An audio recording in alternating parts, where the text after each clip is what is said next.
Retrouvez Ça va chez vous avec Vogelis, groupe Estoria. Habitez comme vous voulez.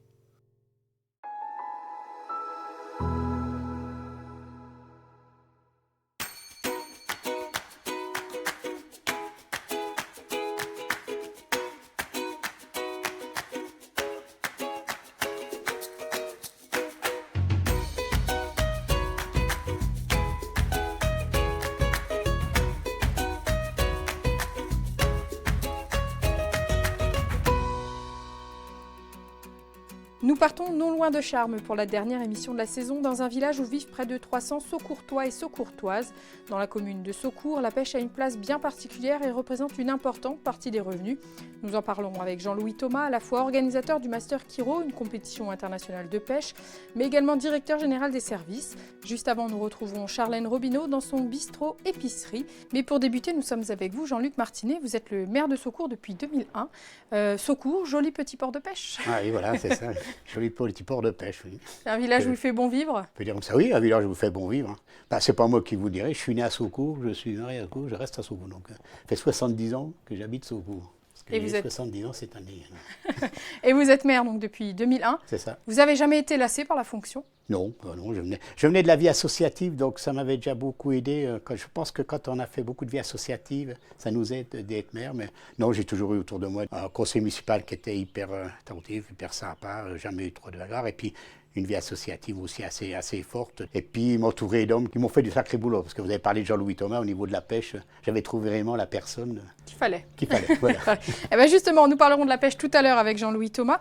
Mais clairement, le développement de cette activité, c'était une opération gagnante ici à Saucourt. Bah oui, c'était une opération gagnante. Au départ, vous savez, moi, on allait à la pêche pour pêcher le poisson, le manger. Je voulais faire un peu un genre de pêcherie comme ça, puis ils prenaient le poisson, on le retirait, on allait manger. J'ai été un peu convaincu, puis l'idée était bien, on avait un beau projet pour aménager ces gravières-là. On fait gagner un peu d'argent dans le passé, mais après, ça devient des trous morts, quoi.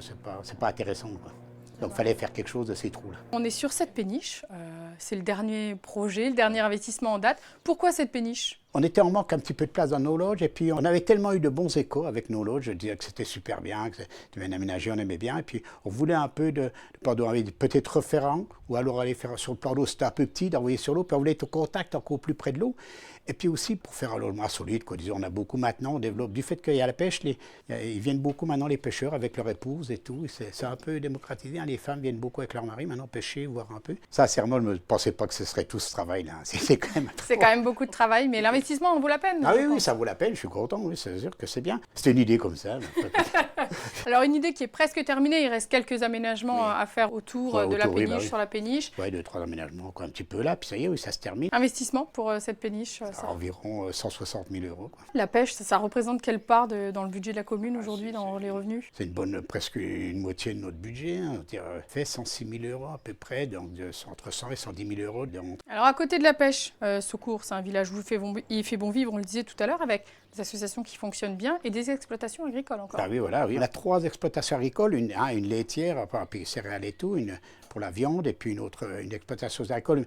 Les cultivateurs exploitent plus sur portion, mais on a l'élevage de chèvres. Il fait tellement bon vivre que vous l'avez dit tout à l'heure, puisque vous allez en parler, on a quand même, aujourd'hui, c'est quand même quelque chose d'excellent, par l'engouement, arriver à amener au village une création d'un bistrot et une épicerie. C'est quand même super ça. On a aussi un pôle, parce qu'on dit un pôle pêche, mais le pôle musique traditionnelle et danse à Saucourt est pratiquement aussi, sinon plus important que la pêche, parce qu'il rayonne quand même sur un secteur assez important. C'est vraiment une attraction sur le village qui est reconnue. Il y aura justement début septembre cette fête. Voilà, donc on démarre le jeudi, on démarre par là justement au chalet avec une petite réception et on fait vendredi, samedi, dimanche avec des groupes de toute la France et des groupes aussi de Lorraine bien sûr. Du fait que c'est sérieux, qu'on travaille bien, on est très bien suivi. On est très bien suivi par la comité d'agglomération d'Épinal, on n'a rien à redire, on est bien suivi par la caisse d'allocation familiale, la région, et c'est pour ça que je suis un fervent défenseur. D'ailleurs, la semaine prochaine, je suis à la tête du projet culturel d'études pour la CRE. C'est que amener la culture en milieu rural, vous savez, c'est quand même des super trucs. Avec Saucourt, on a quand même une troupe de théâtre, on a des gamins qui s'amusent. Ça se construit petit à petit, mais on est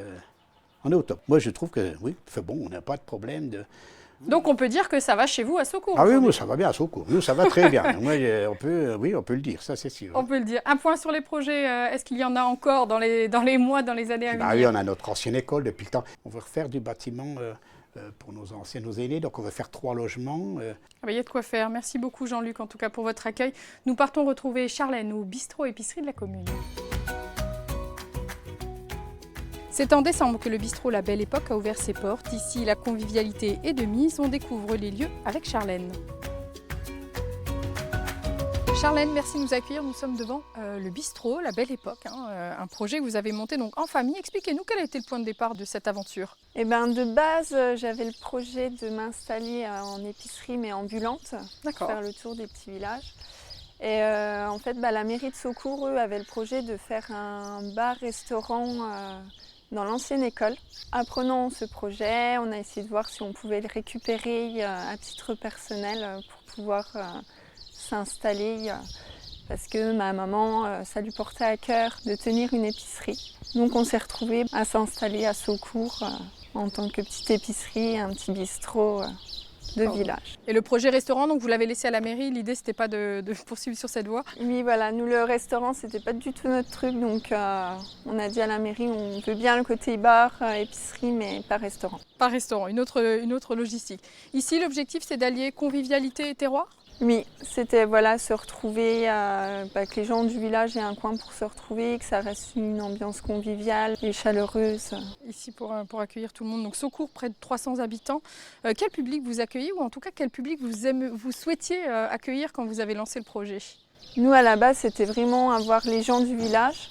Et après, on savait aussi le côté pêcheur avec les concours de pêche qui nous ramèneraient du monde. On veut rester à un endroit où c'est convivial et on ne veut pas non plus s'agrandir et avoir plein de monde. Et là, pour le moment, ça fonctionne bien. Ça fonctionne bien. Parce qu'on peut se dire que le projet est ambitieux sur le papier. On dit s'installer dans un village, 300 habitants. Mais pour le coup, là, les 6 premiers mois répondent aux attentes en tout cas. Tout à fait. Pour le moment, on n'a pas à se plaindre.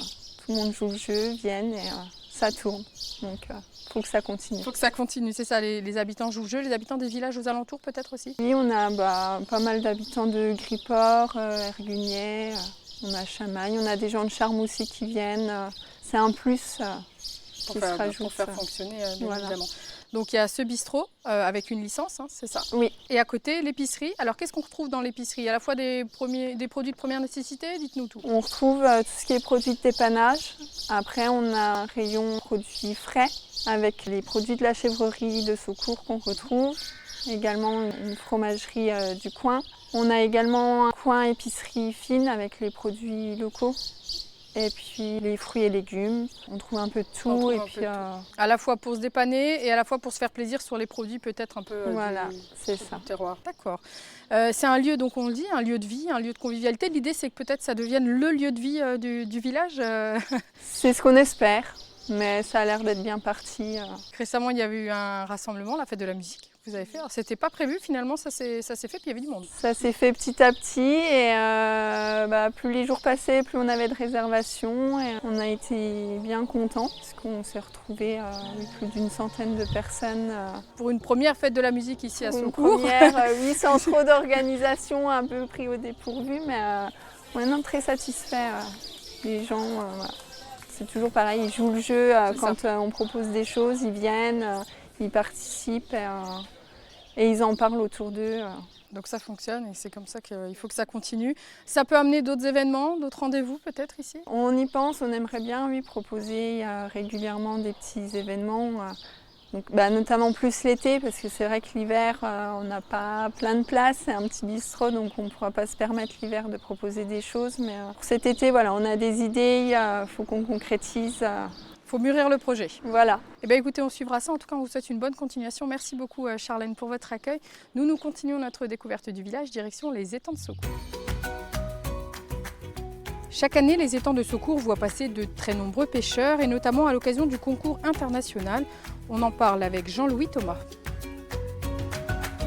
Jean-Louis Thomas, merci de nous accueillir. Nous sommes au bord d'un des étangs d'ici de Saucourt. Alors, on a évoqué tout à l'heure avec Monsieur le maire les retombées économiques très importantes de la pêche pour la commune.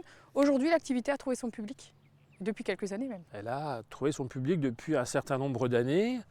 La construction des hébergements à partir de 2017 forcément a favorisé une explosion des locations et on touche désormais un public qui va bien au-delà des limites territoriales. On touche des Suisses, des Belges beaucoup, des Allemands, des Luxembourgeois et puis lors de la grosse compétition internationale, d'autres nations, Italie, Espagne, Slovaquie.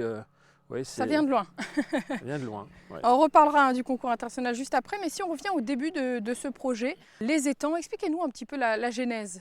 La genèse, elle est toute simple et je trouve qu'elle correspond bien à la démarche de projet d'une collectivité locale. L'idée de départ, c'est l'insatisfaction d'un maire nouvellement élu qui ne se satisfait pas effectivement de la gestion des plans d'eau, des retombées, de l'événementiel, parce qu'il ne s'y déroulait quasi rien, ils étaient loués, et qui, sans savoir vers quelle direction aller, sait que ça doit changer. Et très vite, on s'est convaincu que la pêche à la mouche pouvait être un acte de développement. Combien d'étangs, combien appartiennent à la commune aujourd'hui? Alors sur site, il doit y avoir 15-16 étangs. La commune en est propriétaire de 13, ça représente 50 hectares d'eau. Et la commune gère en propre 2 plans d'eau. Celui-ci, ce qu'on appelle le réservoir historique, l'autre réservoir qui se trouve de l'autre côté des chalets.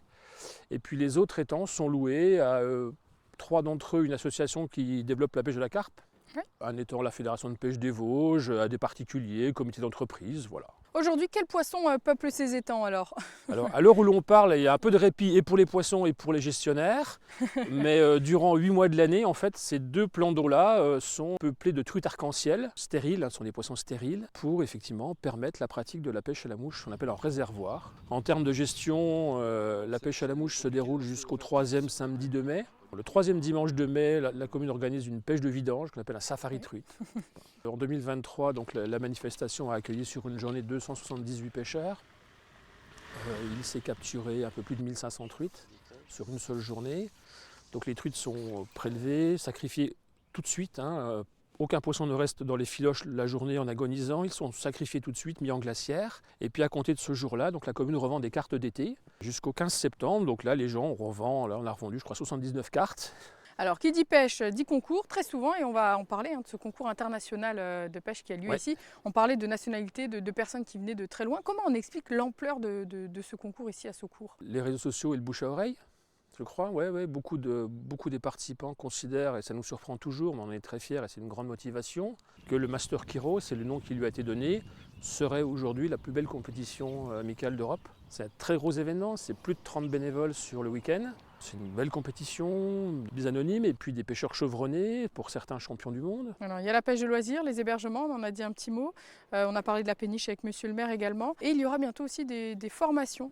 Alors expliquez-nous, quel est l'objectif de ces formations? Ce qu'il manque aujourd'hui à ce projet-là, je pense, c'est la formation. C'est de permettre à des gens qui ne sont pas pêcheurs ou qui pratiquent d'autres disciplines et qui ont un a priori sur la pêche à la mouche, de pouvoir s'initier à la discipline, être mis entre bonnes mains et puis venir passer des bons moments au bord de l'eau en toute sécurité. À la fois pour les jeunes, donc là la commune possède le foyer rural, une école de pêche, on a une petite dizaine de gamins, et puis on espère effectivement élargir à des adultes. Voilà, et donc ça va être l'objet qui va être porté par la section mouche, par les bénévoles de la section mouche, en lien direct avec la commune. Merci beaucoup Jean-Louis pour votre accueil. Nous, notre émission est déjà terminée. C'était la dernière émission de la saison. Je remercie donc mes acolytes de l'année, Vincent, Jérémy et la petite Fred au montage. Et je vous remercie vous, bien évidemment, pour votre fidélité. Rendez-vous en septembre pour découvrir de nouveaux villages vosgiens, encore et toujours. Et je vous souhaite un très bel été. À bientôt.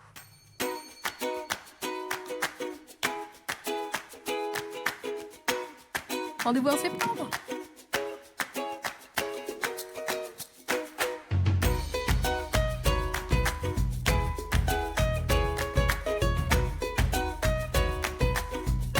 Salut hein. Salut. Je vois rien en face. Il te manque la casquette et la pipe du capitaine, je crois. Retrouvez Ça va chez vous avec Vosgelis, groupe Estoria. Habitez comme vous voulez.